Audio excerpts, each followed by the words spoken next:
163 days. That's 5 months if you're counting back home since the ACHA D3 National Championship game concluded between Aquinas and Calvin College. But really, who's counting? Thank you for joining us on the inaugural ACHA D3 Preseason Preview Show here on the campus of Central Michigan University at the Anspach Digital Studio at the School of Broadcast and Cinematic Arts. I'm the ACHA D3 Chief of Broadcasting, Sean Bednard, and alongside me, the host of the ACHA Power Play Radio Show, Lou Gamlin. We are so excited to be able to be on the cusp of ACHA D3 hockey once again here, this time for the 2017-2018 season. Lou, before we get started on the show, why don't you tell the people at home a little bit about what the ACHA Power Play Radio Show is? Well, what it is, Sean, it's a live call-in show where we talk everything at the Division III level of the ACHA Power Play. We talk about the previous week's games. We get coaches, administrators, broadcasters, players. It's a live show every Wednesday night. You can look it up at the ACHA Power Play on blogtalkradio.com. It's very easy to listen to, and it was a huge success last year, Sean. Looking forward to season number 2. It's going to be bigger and better than ever, and with the ACHA growing as it is, especially at the D3 level with a lot of exciting things going on, it's going to be a great show and looking forward to it. Starting September the 27th, 8 to 10 Eastern Time.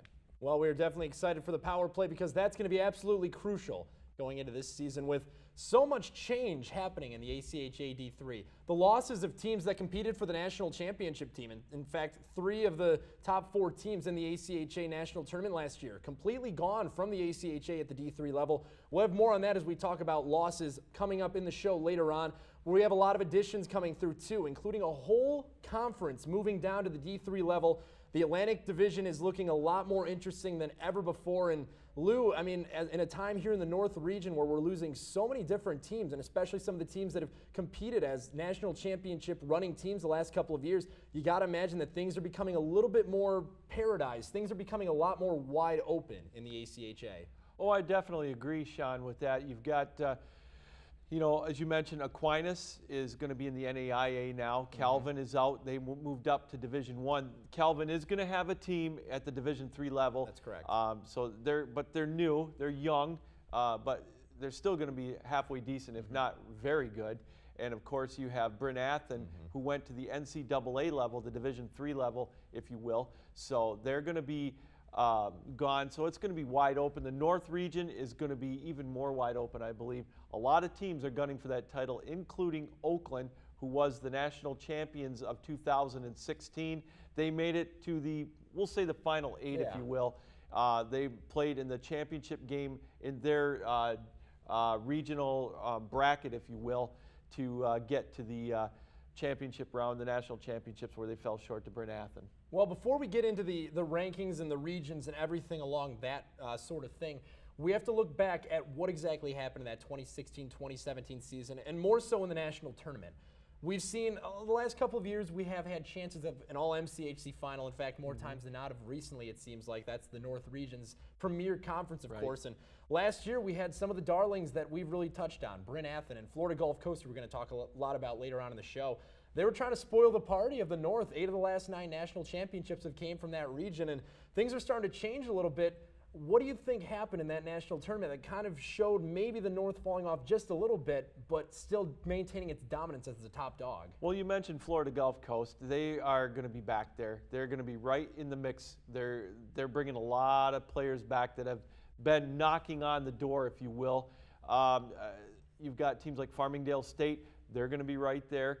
The South again with Tampa, Georgia, and you can't count on anybody out of the Pacific region as well, Missouri State. But again, you know, it all falls back to me, the North, until you knock them off, you know, they've got to be considered the favorites. The MCHC, again, we mentioned Oakland. They've got the pedigree. They've got the players back. Zach Massa, the National Player of the Year, 105 points last year. So he's definitely going to be leading an Oakland team that I think is going to be right there at the end.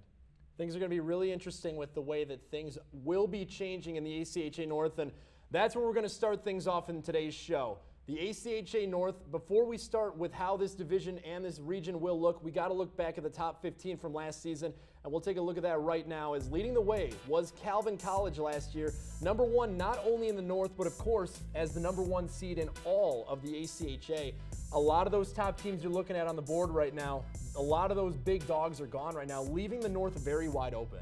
Oh, definitely. We forgot to mention Adrian College Gold.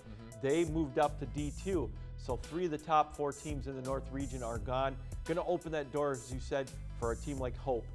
Michigan State and Grand Valley, who to me are so close. Yeah. They proved it in the MCHC Vezina Cup tournament as well as the North Regional qualifiers.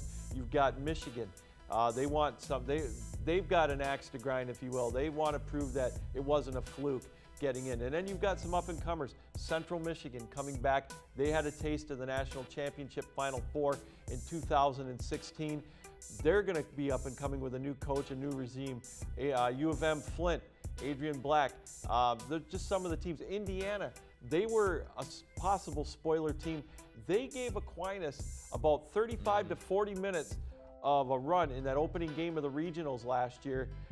They were ahead 3-2 halfway through that second period before Aquinas, for lack of a better word, woke up and wore them down, so to speak. So those are some of the teams to watch out for in the North region. Yeah, and that North regionals before the national tournament, it really showed a lot of flaws for a lot of teams. And Aquinas obviously went on to win the national championship, as we both had some kind of inclination there was a chance of, just based on the pedigree that we had seen from them all season long. But when you have Indiana kind of making things difficult to start things off, I mean, you kind of question the pedigree of the team. Obviously, they came through. They got themselves together. Sean Schmeiser stood on his head. But with Aquinas gone and Calvin gone, that West Division of the MCHC, which it's hard not to talk about the North without really talking mainly about the MCHC, and that's where Indiana came in as kind of the spoiler. But with the teams gone that we've talked about, Lawrence Tech Blue, Adrian College, Calvin and Aquinas, it opens the door for a lot of the teams like you've talked about. The Grand Valley teams that I really have a high mark on right now. Michigan State,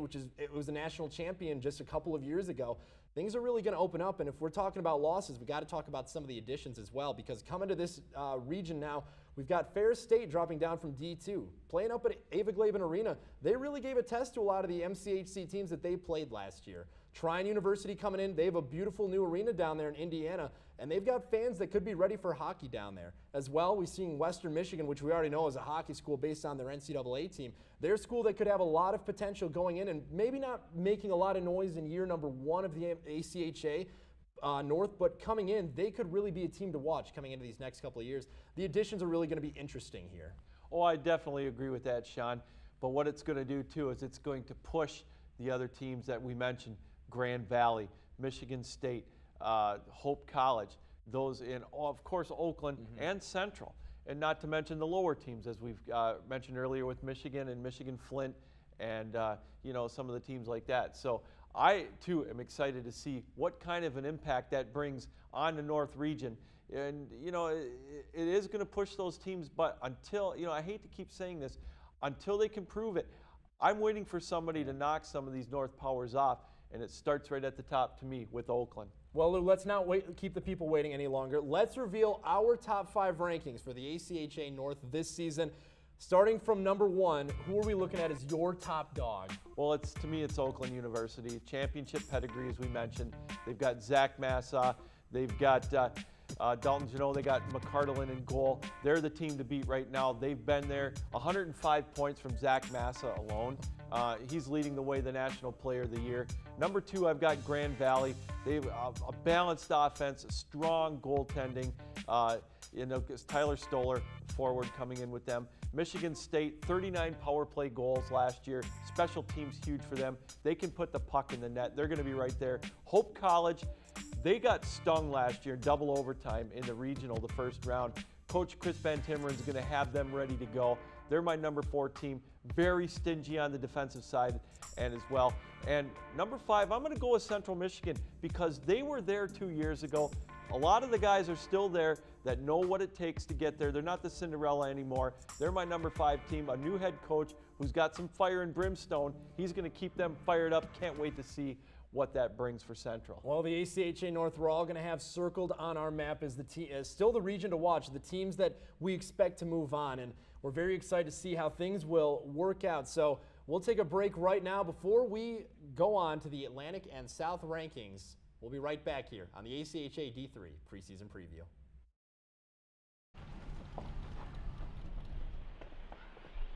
Got a quarter?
So, same time next week?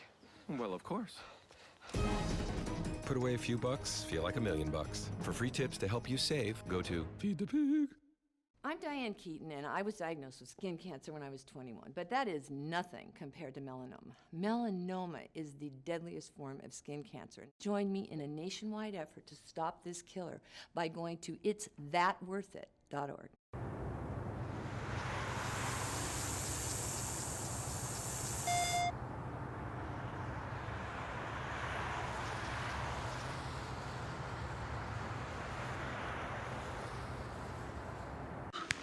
Look at me. Hey. Raymond, look at Mommy. Maybe the light hurts his eyes. Maybe she's just not hungry. Maybe he can't hear us.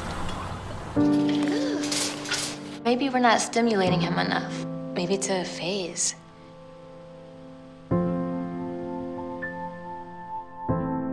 Avoiding eye contact is one early sign of autism. Learn the others today. The sooner it's diagnosed, the better. Hey, did you hear about Jen? No, what happened? She posted something she really shouldn't have. See? Oh, that is so not cool. What was she thinking? Well, she can't take it back now. But what if people at school find out? Oh, she's going to be in big trouble. Stop and think before you connect. Sharing online is serious business. Learn how you can stay safe online at dhs.gov/stopthinkconnect.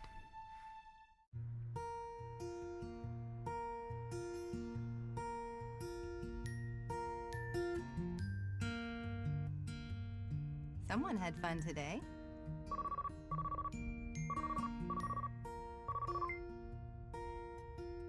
Hey, sweetheart, everything okay? Yeah, everything's fine. How's our little guy? Now I lay me down to sleep. Looks like I'm stuck working late tonight. Probably won't be home until closer to 8. Oh, that's okay. I have got a laundry list of emails to send out. I pray the Lord my soul to keep. Yeah, you did great. We had so much fun today. If I die before I wake. Try over and over.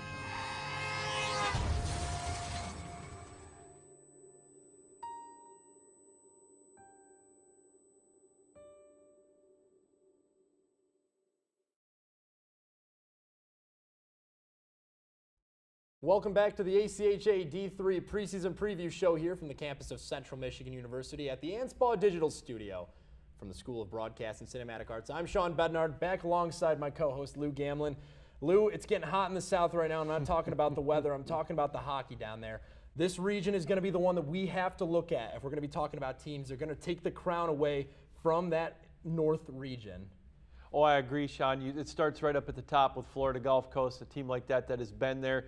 You and I have talked about this in the past. They've knocked on the door a couple of times. They played against Michigan State a couple of years ago. And then last year, of course, they made it to the Final Four playing against Calvin in a tight game. I believe it was 3-2 was the final as Calvin was victorious. But they're loaded. They've got a lot of talent coming back, but they're not alone. They've got Tampa, they've got Georgia, Central Florida, South Carolina. It goes on all down the list. Something you mentioned, though, it's not just Florida anymore. There's a lot of other schools that are going to make claim or try to make claim to get into that national tournament. Well, one of the things that I think is so big, we talk about each region, we're going to see it a lot as we go forward. The North lost teams, the Pacific lost teams. There's not a single school that left the ACHA D3 in the South. All your big guns are still there. Your Florida Gulf Coast that competed in a national championship a couple of years ago. Your Georgia, an up-and-coming grassroots team that's suddenly knocking on the door of becoming a Final Four sweetheart. Some teams like South Florida, who came out of nowhere from being a late team to suddenly finding their way into the regional tournament last year. All these teams, and one of the teams that we talked a lot about last year, and we're going to have a lot to talk about, Tampa, a team that was already loaded before they got Kennesaw State's leading scorer, Larry Adegoke, out of the mix. 7 games he played in the regular season. He was the 5th leading scorer on the team by the time the regular season ended. That's asinine. Oh, it's amazing. And, and they're, again, another weapon for them to try to get back to the national tournament. And, of course, once they do that, it's anybody's guess. And once they can get up there, again, what I like is Georgia. Georgia, they had 1 regular season loss, and I believe 1 in overtime. Andrew Bray leading them in goal. They're coming back. They're going to be strong as ever. And then teams like Liberty and some of the other ones that are up-and-comers as well. So the Florida schools have ruled the roost, if you will, but now there's some other ones knocking on the door. But you brought up a great point, Sean, and that was they didn't lose anybody in that region. So this is their golden opportunity to break the North stronghold. Just one team added this past season of notability. That's Lynn University down in Florida. So as to nobody's surprise, Florida will once again be building in on the ACHA D3 South. But they had a run last year of Florida Gulf Coast being on the outside looking in of the national championship game. And I think this is the year that Florida really can have their chance to go over the top. I don't think it's going to be we're just seeing a team kind of sneak into the Final Four. And that's no discredit to Florida Gulf Coast. They went 3-0 in pool play and lost a tough game like you said. But Georgia, a team that I'm really on, and Florida Gulf Coast, 2 teams you have to look at. And we're going to take a look at the top 5 rankings that we've compiled of the teams that we think are going to lead the way this year for the ACHA D3 South. And get your oven mitts on because this is a hot, scalding region right now. Starting things off with Florida Gulf Coast, a team that I've seen so much of the last couple of years, especially being with Central Michigan. They have played this team a lot, and you're never going to get anything easy with Florida Gulf Coast. A speedy team that can score a lot of goals. The region goes through this team, and with Jared Birch coming back, we talk about goals for this team. He had a 183 goals against average, number 6 in the ACHA. Tampa, number 2, late addition Larry Adegoke. If you forget anything else about Tampa, do not forget the name Larry Adegoke. They're almost unstoppable if they're on their game this season. Number 3, I'm going with Georgia. I was very hot on them last year in the selection show, and I still think they have a lot of talent. But with the Tampa team that's right above them, I don't know if they're going to be able to take over that top spot. It's going to be a long season, but I still think the top 2 teams in the ACHA South come from Florida. Right below them is UCF, the University of Central Florida. They were kind of a wild card to me last year. They kind of came out of nowhere, and I still think that they're a sleeper pick. Not as much of a sleeper as who's below them in South Florida, but I think Central Florida does have stuff to prove. With Drew Brankston, the number 1 scorer on the team, scoring 46 points, I think they have a lot of ability. And right below them is South Florida, a team that really came out of nowhere. No one knows where it came from. They were in the teens. They were in the higher portions of the rankings. Suddenly found themselves as being that team that snuck in at number 8. They have a lot to prove, and I want to see if they can do it with Sam Coleman, who really led the way as the goaltender. Oh, I can't disagree with you in anything right there. You've got Florida Gulf Coast, and you also have Tampa. Tampa, if anything, might be my pick to come out of there just for the firepower they have on offense. But as they always say, good goaltending is the key, and that could be for Georgia. Now it's time to look at the Atlantic because this is a region that has a lot of interest. It's wide open now. the team that we always talk about, the only team you can talk about from the Atlantic, and that's no discredit to the rest of the Atlantic, Bryn Athyn, a team that went from the ACHA to the NCAA, and they did that after a very upsetting Final Four loss to Aquinas. And I said it to you last year, I'll say it to you every single day, I see you if I have to. Whoever would have beaten Bryn Athyn last year, they're the team that's going to win the national championship, and it was proven last year with Aquinas. But this is a very wide open ranking. We talk about Bryn Athyn leaving. Let's take a look at the top 15 teams that were in that Atlantic region last year. Of course, Bryn Athyn's at number 1, but the rest of these teams have a lot of firepower too. Oh, Farmingdale State right there at number 2. You know, head coach Joe Mazie, who was the National Coach of the Year in Division III. They're back for another campaign. You know, they're led by Matt O'Shaughnessy. Cal University of Pennsylvania didn't make it into the Nationals. They were in the regionals. They've got a chip on their shoulder. You got Southern Connecticut State head coach Billy Walsh's team. They got a taste of the Nationals. They're going to come back. I think they're going to really make hay. Rowan University head coach Bruce Kozensky, who coined the Road to Columbus phrase on the Power Play show last year. They're loaded with talent. You know, they've got Bell, the big score, 54 points for them. And some of the other teams, watch out for Quinnipiac. They were unable to make the nationals or the regionals last year, but I know they're going to be back this year. They're a loaded team. They're very good. Watch out for them. If there's such a thing as a sleeper in the Atlantic region, watch out for Quinnipiac. It's something that we talked about. There's going to be a bunch of more teams coming from the New England area. Yeah. But another team real quick that really didn't get, in my opinion, they really kind of got snubbed, and that's Ramapo College. One loss is all they had last year, and they were only at number 13. You know, I don't know if they're stepping up their schedule a little bit this year, but again, Ramapo College, watch out for them as maybe a dark horse.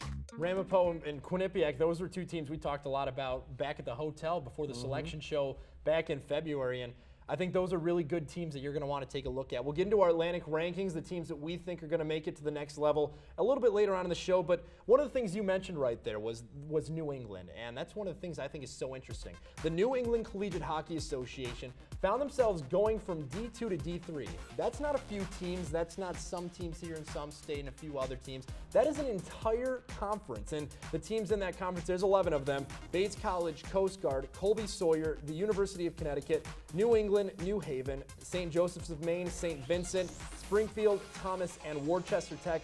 Why is any of that important? That's 11 new teams just in one conference. It's making its own conference.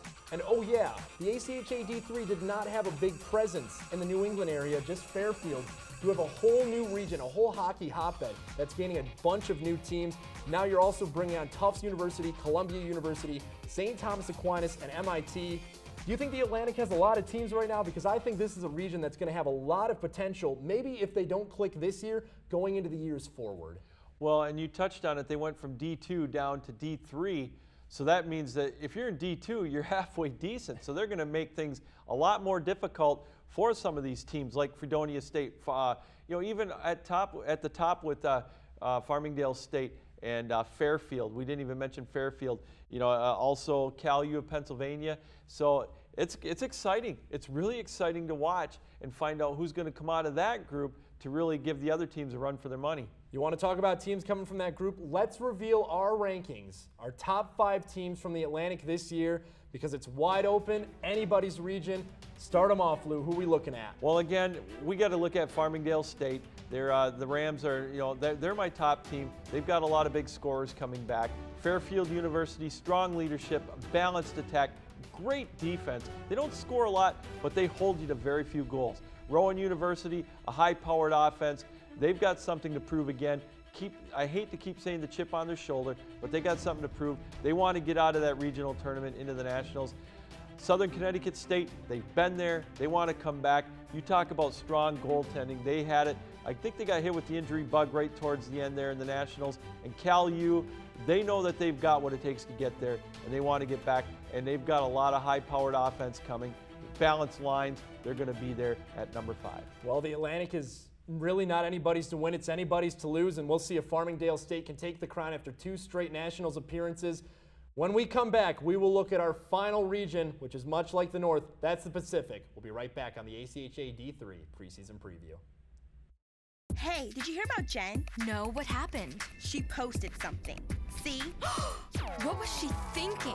Sharing online is serious business. Visit dhs.gov/stopthinkconnect for tips on how to be safe online.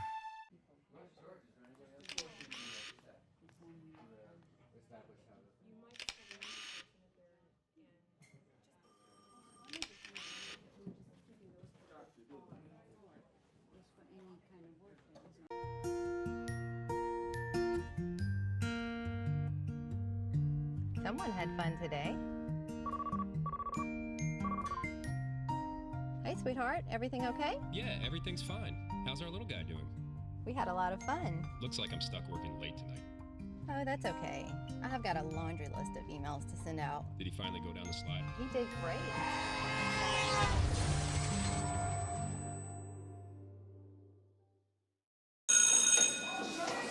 Don't look at me. Your hair's a bit frizzy today. Oh, you should pick that up. Oh, you're such a dork. Loser. Here, let me help you with that. Oops. Every day, kids witness bullying. Oh, look! Your crush is looking at you. Or you. They want to help, but don't know how. See, no one here's gonna help you, because no one Teach your likes you. kids how to be more than a bystander. Visit stopbullying.gov. The world is online, and we're all connected. While there's a lot to explore and discover, we each need to do our part to keep the internet safe. Cybersecurity starts with you. Learn how you can stay safe online at dhs.gov/stopthinkconnect. I'm Diane Keaton, and I was diagnosed with skin cancer when I was 21. But, it didn't seem like a big deal to me. And then it happened again and again. And finally, I got the drift, and I started wearing sunblock, duh. But, it's not so simple with melanoma, because melanoma is the deadliest form of skin cancer. So won't you please join me in a nationwide effort to stop this killer by visiting itsthatworthit.org. Okay, do you have that? Itsthatworthit.org, okay?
So, same time next week? Well, of course. Put away a few bucks, feel like $1 million. For free tips to help you save, go to Feed the Pig. Hey, did you buy something from some gaming site? What do you mean? Yeah, look, there's a bunch of different charges on here. Do you think someone stole our credit card information? I don't know. That site sounds familiar, though. Yeah, isn't that the site that Billy's on all the time? You don't think. Billy! Stop and think before you connect. Playing online is serious business. Visit dhs.gov/stopthinkconnect for tips on how to be safe online. We're into the home stretch here from the ACHA D3 Preseason Preview Show here from the Central Michigan University School of Broadcast and Cinematic Arts. All new Anspach Digital Studio. Lou Gamlin back alongside me. I'm Sean Bednard.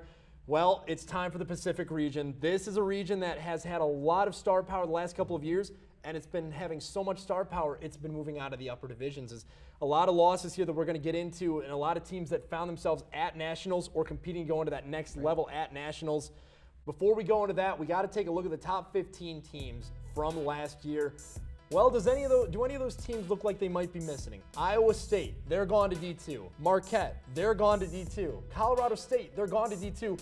That's your top 3 teams gone, Lou. It's wide open. Boy, it's a lot like the North region, isn't it? You've got a Missouri State team that's got to be licking their chops right now. They made a strong showing. They were ranked #1 for a lot of the year in that Pacific region, and then right towards the end, they kind of fell off because you got to give credit to head coach Scott Isman and Iowa State. They rose up to the top, and then they ended up getting into the national tournament.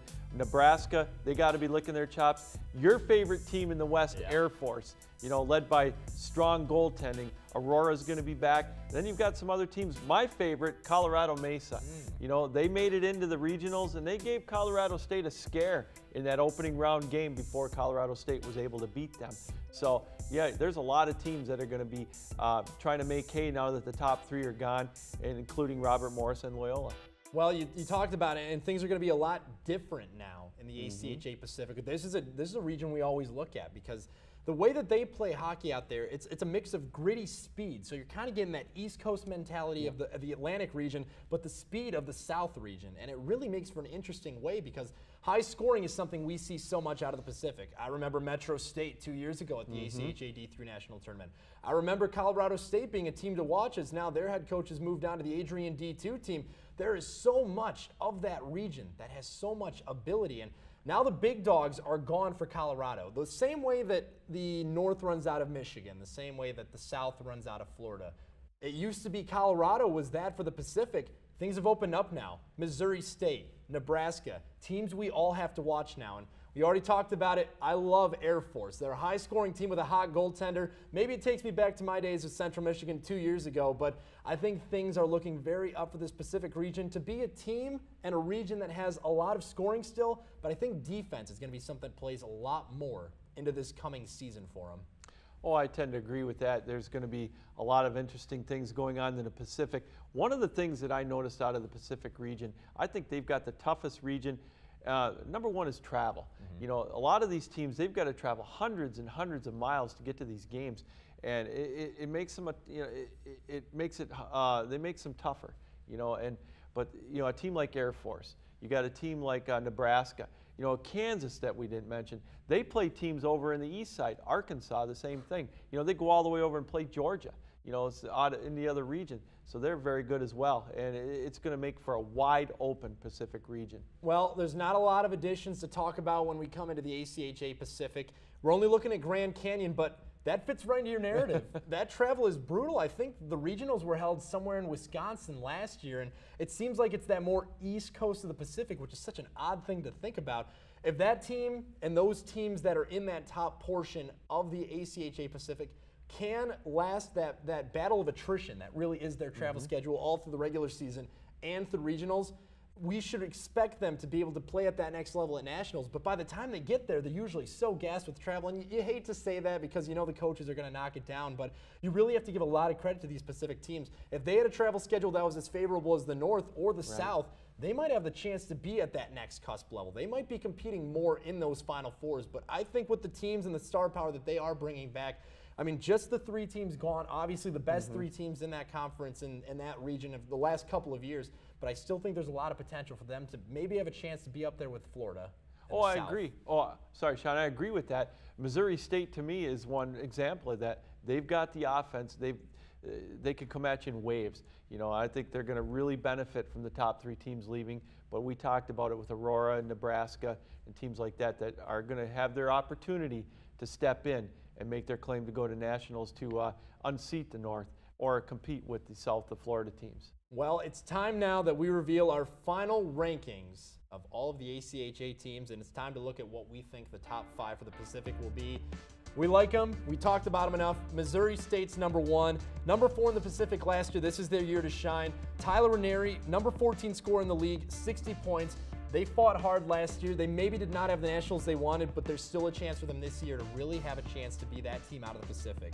Air Force, number 2. They were number 7 in the Pacific last year. Can't talk enough about them. John Gannon, lights out goaltender. Expect the exact same from him this year. Aurora is such a tough team, and they had a bit of a stumble going into the regional tournament after falling pretty much 15 or 16-0 in 2 games against the Central Michigan Chippewas. Not that they wanted to end the season, but I think they have a lot of ability still after they made it to nearly the Final Four 2 years ago. Nebraska, they're that sleeper team for me. They're kind of that more question mark team playing more in the teens and more in the top region part, but I think they still have a lot to play for in their own. And Colorado Mesa, they're the team with the Colorado in their name. They're the team to watch out for. I think this is the year that they really come in from that number 10 and to find themselves back into the lower rankings and maybe competing at nationals this year. And speaking of nationals, that's exactly what it's time to start talking about. Lou, it's August right now, but it's never too early, especially with the teams that we know of, the regions that we know of. You can't look into nationals enough, and anything can happen during the course of the regular season. Is the North still unbeatable? Well, I'll tell you what, I think the North, as we've talked about in the past, and I said in the show back in the preview show for the Nationals, the proof is in the pudding until they knock them off. The North, to me, is still the number 1 region. When you've got a team like Oakland coming in with, we talked about it at the top, Zach Massa, the leading scorer, the defending National Player of the Year in Division III. They're the team to beat, in my opinion. They've got the experience. They've got the pedigree. They're right there. To me, it's going to be the North. It's going to be Oakland. They're going to be right there at the end. Well, in terms of teams that are, or regions that are losing the most teams, the North and the Pacific are the teams that are losing, if not just a lot of teams, they're losing a lot of the teams that have made their regions what they are. The Colorado teams, of course, from the Pacific, and the teams that have been standstones for so much of the entirety of the ACHA North. I mean, when you're losing those Grand Rapids team, you're losing pretty much the best of Grand Rapids. The Battle of Grand Rapids is called every time they play, and any time that those 2 teams played, it looked like it was going to be a chance for teams to really have a chance to move on to that next level, and they did that this year. Calvin obviously winning the national championship about 10 years ago and now competing at the D1 level. Aquinas finally picking up their first one this year. They've jettisoned out. They're both gone. I really think, and I'm as big of a North Slappy as they'll come, I think the North is always going to be one of the best regions in all of the ACHA. The proof is in the pudding, like you said. I'm going to steal that adage from you, but with the results that they've had, everyone knows the ACHA runs the North, but I might have to bet against them this year just based on the pedigree of the South. No team's gone. So much talent coming back, not just in teams, but in individual players. I might be the biggest Larry Atagoki fan on the planet. I've never stepped foot on the University of Tampa's campus. I think there's so much talent pooled down there. If they don't beat themselves up in regionals, if they don't beat themselves up during the regular season too bad to allow these teams to be at full form when we get into nationals, all I'm going to say is buckle your seatbelts and watch out, because the South plays a style of hockey that only the North defense can really calm down, and that's what you saw really in the Final Four. Well, I'll tell you, if there's one team to come out of the Atlantic region, or maybe 2, look out for Rowan and look out for Farmingdale State. They might be sitting there thinking Bryn Athyn is gone. Not that they were afraid of them, but they just didn't have the success against them. Now it's their turn. I think they've got the opportunity to do it. Watch out for Farmingdale State. Coach Joe Mazey's team, they've been there. They know what it's like to get.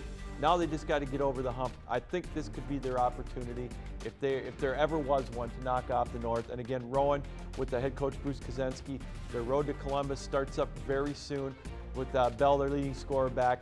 They could be one of the 2 teams maybe to unseat the North, but gosh, I'm with you. I'm a North Slappy, and they've been there how many years in a row now, and I just think that Oakland is the team to beat.